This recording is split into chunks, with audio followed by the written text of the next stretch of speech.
દુનિયાના સૌથી ધનવાન લોકોના લિસ્ટમાં સ્થાનથી લઈને ગ્રુપ કંપનીઝના શેરના ભાવમાં રોકેટ ગતિએ જોવા મળતા ઉછાળા ઉપરાંત અબજો રૂપિયાના દેવા અને ક્યારેક ગેરરીતિના આરોપોને કારણે ગૌતમ અદાણી અવારનવાર સમાચારોમાં ચમકતા રહે છે.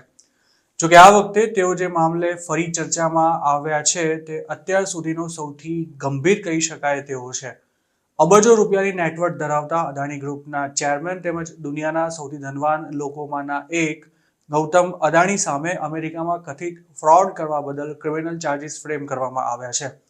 ગૌતમ અદાણી અને તેમના ભત્રીજા સાગર અદાણી ઉપરાંત અન્ય 6 લોકો પર આરોપ છે કે તેમણે ઇન્ડિયામાં સોલાર એનર્જી સપ્લાયના કોન્ટ્રાક્ટ મેળવવા માટે સરકારી અધિકારીઓને $250 મિલિયન એટલે કે 2029 કરોડ રૂપિયા લાંચ પેટે આપવાનો વાયદો કર્યો હતો.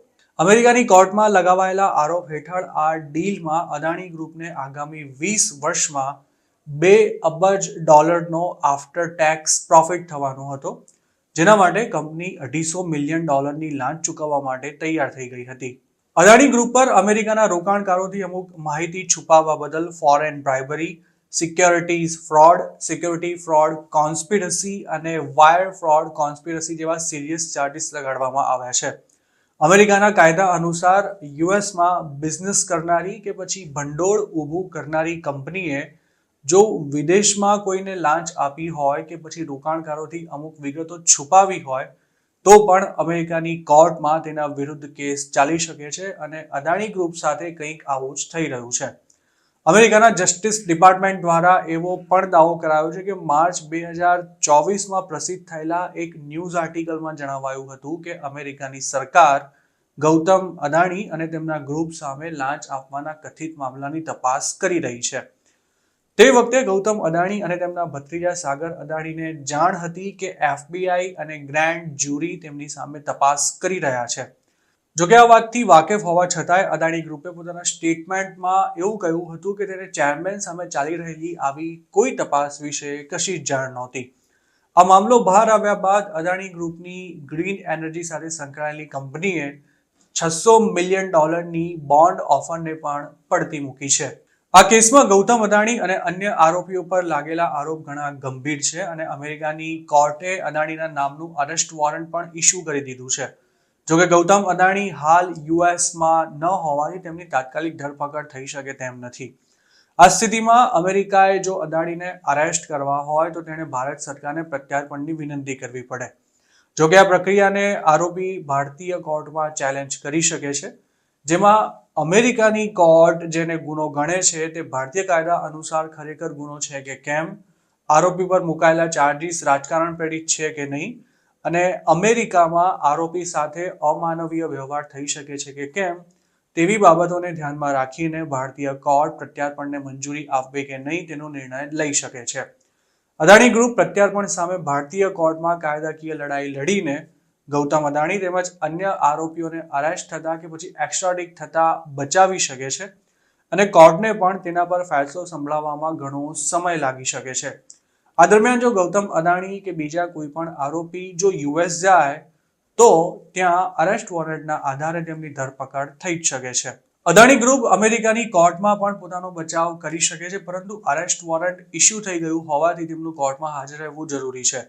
અમેરિકાને પોતાની સામે આ પ્રકારનો આરોપ લગાડવાની કોઈ ઓથોરિટી નથી તેવી દલીલ પણ ત્યાંની કોર્ટમાં આરોપી પક્ષે કરી શકાય છે, પરંતુ અદાણી કોર્ટમાં હાજર થાય તો જ તેમના વકીલો આરોપી પર લગાવાયેલા ચાર્જીસમાં તથ્ય નથી તેમજ તે સત્યથી વિહોણા છે તેવી દલીલ કરી શકે છે.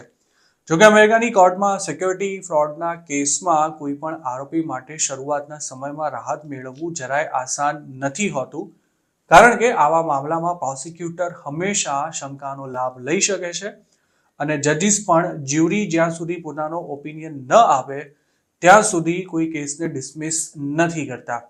મહત્વની વાત એ પણ છે કે અદાણી સામેનો કેસ જાણે પાકું હોમવર્ક કરીને તૈયાર કરાયો હોય તેમ આ કથિત કૌભાંડમાં તેમની સીધી સંડોવણી દર્શાવતા મજબૂત પુરાવા કોર્ટમાં રજૂ કરવામાં આવ્યા છે, જેવા જે સરકારી અધિકારીઓને લાંચ આપવાનો વાયદો કરવામાં આવ્યો હતો તેમની સાથેની મુલાકાતની વિગતો, ફોન અને મેસેજિંગ એપ્સના રેકોર્ડ્સની પેપર ટ્રેલ સહિતના મહત્વના પુરાવાનો સમાવેશ થાય છે. અમેરિકાના કાયદા અનુસાર આવી મેટરમાં આરોપી હળવી સજાના બદલામાં અમુક ચાર્જીસને કબૂલીને કેસની પતાવટ કરી શકતા હોય છે, પરંતુ તેને કોર્ટની મંજૂરી મળવી જરૂરી છે અને પ્રોસિક્યુટર્સ તેના માટે બંધાયેલા પણ નથી. ગૌતમ અદાણી અને અન્ય 7 આરોપી સામે અમેરિકાની કોર્ટમાં કેસ તો દાખલ થઈ ગયો છે, પરંતુ સવાલ એ છે કે તેના પર સુનાવણી ક્યારથી શરૂ થશે. કાયદા અનુસાર જો ગૌતમ અદાણી અરેસ્ટ થાય કે પછી સામે ચાલીને સરેન્ડર કરે તો પણ આ કેસની ટ્રાયલ શરૂ થવામાં સારો એવો સમય લાગી શકે છે. ગૌતમ અદાણીના વકીલો ફરિયાદ પક્ષ દ્વારા રજૂ કરાયેલા પુરાવાને ચેલેન્જ કરી શકે છે અને ટ્રાયલ શરૂ થતા પહેલા અમુક કાયદાકીય પ્રશ્નો પણ ઉપસ્થિત કરી શકે છે. ગૌતમ અદાણી અમેરિકાના કાયદા અનુસાર 70 દિવસમાં જ કેસની ટ્રાયલ પૂરી કરી દેવાની પણ માંગ કરી શકે છે, પરંતુ પોતાના વકીલોને પૂરતો સમય મળી રહે તે માટે તેઓ આવું કરશે નહીં તે લગભગ નક્કી મનાઈ રહ્યું છે. બીજી એક મહત્વની વાત એ પણ છે કે જો ગૌતમ અદાણી અને અન્ય આરોપી પર લાગેલા ચાર્જીસ સાબિત થઈ જાય તો તેમને કેટલી સજા થઈ શકે. યુએસમાં બ્રાઇબરી, વાયર ફ્રોડ અને સિક્યોરિટી ફ્રોડને લગતા કાયદા ખૂબ જ કડક છે. ગૌતમ અદાણી સામે જે ચાર્જીસ લગાવાયા છે તેમાં માત્ર ફોરેન બ્રાઇબરીના કેસમાં જ 5 વર્ષ સુધીની જેલની સજાની જોગવાઈ છે. આ ઉપરાંત સિક્યોરિટી ફ્રોડ, વાયર ફ્રોડ અને કોન્સ્પિરસી ચાર્જીસમાં 20 વર્ષ સુધીની સજા થઈ શકે છે. જેલની સજા સાથે આરોપીને મોટો આર્થિક દંડ પણ ભરવો પડતો હોય છે. અદાણી સામેનો કેસ પહેલા 12 સભ્યોની જ્યુરી સામે ચાલવાનો છે અને તેમાં જો તેઓ દોષિત ઠરે તો પણ તે જ્યુરીના નિર્ણય સામે અપીલ કરી શકે છે. ગૌતમ અદાણી સામે અમેરિકાની કોર્ટમાં કેસ થયાની વાત બહાર આવતા જ 21 નવેમ્બરે અદાણી ગ્રુપની માર્કેટ કેપમાં 2.20 લાખ રૂપિયાનો જંગી કડાકો બોલાયો હતો. જોકે 23 નવેમ્બરે અદાણી એન્ટરપ્રાઇઝના શેરમાં સામાન્ય કહી શકાય તેવો સુધારો પણ જોવાયો હતો. જોકે આ મામલા પછી કેન્યાએ અદાણી ગ્રુપ સાથેની એરપોર્ટ એક્સપેન્શન અને એનર્જીની $2.5 બિલિયન ડીલ કેન્સલ કરવાની જાહેરાત કરી હતી. તો બીજી તરફ અદાણી ગ્રુપે 21 નવેમ્બરે જ પોતાના પર લાગેલા આરોપો પર પ્રતિક્રિયા આપતા તેને પાયાવિહોણા ગણાવ્યા હતા. આ પહેલા અમેરિકન શોર્ટ સેલર હિન્ડનબર્ગે પણ અદાણી ગ્રુપ પર કેટલાક ગંભીર સવાલો ઉઠાવતા ગ્રુપના શેર્સમાં જબરજસ્ત ધોવાણ થયું હતું અને ગૌતમ અદાણી પણ બિલિયોનેર્સના લિસ્ટમાં ઘણા નીચે સરકી ગયા હતા. અદાણી ગ્રુપ પર કેટલું દેવું છે તેને લગતી વિગતો પણ ઘણીવાર સમાચારોમાં ચમકતી રહે છે.